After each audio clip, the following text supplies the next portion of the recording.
Jen Psaki, you had this surprise press conference by Hunter Biden this week. Did it help or did it hurt? Look, I think if you're sitting in the White House right now, you're like, please, Hunter Biden, we know your dad loves you. Please stop talking in public. This is not helpful to any of them for him to be out there. But at the same time, the president loves his son. That takes precedent over anything else. That is appealing. I'm thinking of the woman in your focus group who talked about family. He loves his son. He loves his family. He's worried about his mental health. But yes, the White House would like him to probably go away, right? All right, guys, so we got to talk about MSDNC because as you just saw there, MSDNC is full of Democrat Party operatives. And the way that you know that they're Democrat Party operatives is literally because they repeat the same talking points from the White House, right? The exact same talking points from the White House. Like, you know, Jen Psaki claiming that the GOP is issuing this impeachment inquiry against Joe Biden because he loves his son. Right? This is what they're saying on MSNBC instead of actually talking about the real reason why Joe Biden is facing an impeachment inquiry, because there is a substantial amount of circumstantial evidence that suggests that Hunter Biden was involved in influence peddling, and it's possible that this happened when he was vice president of the United States with his son using foreign companies overseas, specifically in countries like Ukraine and China. But instead of actually discussing these allegations in a substantive way, they say one or two things, right? One, there's no evidence, even though there's plenty of circumstantial evidence, okay? Or two, that, oh, well, again, they're just going after Joe Biden because he loves his son, right? Republicans are punishing Joe for loving his son. Again, just straight up White House Democrat Party talking points, because they are operatives of the Democrat Party and they know this, okay? And this is why in this interview, Symone Sanders, who used to work for the White House, now works for MSNBC as a Democrat operative, is going to get pissed. She's going to get upset as she tries to cut off an interview with Republican from Tennessee, Representative Tim Burchett, as Tim Burchett lays out the evidence that the GOP has that justifies the impeachment inquiry, in which they're trying to find more direct evidence of Joe Biden's influence peddling with the Biden crime family, specifically while he was vice president of the United States, okay? In which, you know, back in the past before, Democrats set the precedent that it's okay to launch an impeachment inquiry to find evidence, okay? They did that with Trump when it came to Ukraine, okay? Even though they didn't have any real specific crime, right, that Trump committed or anything like that, they wanted to launch the impeachment inquiry to look into it, right? They wanted to dig deep, and they're still digging deep into Trump, right? They think that it's totally fine and okay to dig deep into Trump's bank accounts, his finances, you know, leak his tax returns, but they want to pearl clutch over the GOP digging in Joe Biden's bank accounts, right? It's just so funny how that works. Totally fine to dig into Trump's bank accounts, dig into his family business, try to bankrupt his family business, okay? Totally fine, okay. But digging into Joe Biden's bank accounts because there's circumstantial evidence to suggest that he may be influence peddling, and that's what he was doing as vice president of the United States. Nah, that's off limits, right? You're attacking him for loving his son. So without further ado, I want to go ahead and react to this interview with Symone Sanders and Tim Burchett, because this is pretty hilarious. I think some pretty incriminating evidence. You have Hunter Biden, who's run over $30 million through his family. He's been paid. There's over 22 bank accounts, 20 shell corporations. This latest one was a $5 million. I understand questions about Hunter Biden, and Hunter Biden is currently, I mean, literally, he is facing consequences for what he has done on his taxes. But I'm asking about President Biden, and I want to ask because only Joe Biden is now the 5th president in our nation's history to face an impeachment inquiry. So again, I want you to understand, right? She's trying to make it seem like this is so unprecedented. Well, he's only the 5th president to face an impeachment inquiry. Therefore, we must have this super high standard that we didn't hold Trump to when it comes to launching an impeachment inquiry. Again, where was all this skepticism when Democrats was doing this to Trump? It wasn't there. It was justified. Okay, it was justified, right? Again, it's amazing. It's justified when it's done to Trump, unjustified when it's done to Biden. These are not common, this isn't just something that happens in every single House of Representatives, every single Congress. So House Republicans, you all are saying that you're going to follow the facts in the inquiry, but there has been no evidence that has been produced that the president committed a high crime or misdemeanor while he was president. And so if you don't find any evidence, at what point will the inquiry be considered concluded? When we get to the conclusion of that would be when we go through all the evidence. As I was stating earlier, there's a $5 million investment with Hunter and a Chinese communist member.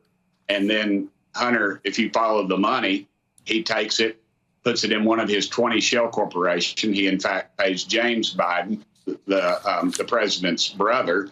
And then at the end of it, you see a $40,000 go out of this account, which was only created apparently for this influx of millions of dollars. And the bank in itself, in its email records, has stated that there is, we see no business interest here. We need to be Congressman wary Burchett, of this. Thank you. Thank you so much for your time. I do just want to note that, again, the documents reviewed by NBC News, they show that the president made a $200,000 loan to his brother in 2018. The $40K you talk about, bank records that the Oversight Committee themselves saw show that the president made a wire transfer when he was not the president to James Biden of $40K.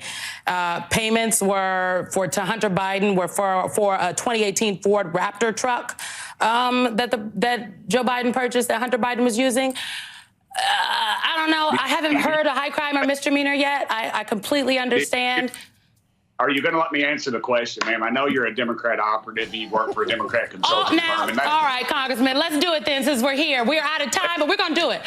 I did used to advise a number of individuals. I've also advised some corporations and companies, but here I'm just here to be an advocate for the viewer. And I will ask you one last time, what is the evidence that the committee has that Joe Biden, while he was president, committed a high crime, misdemeanor, or treason? Because that is the bar for an impeachment inquiry.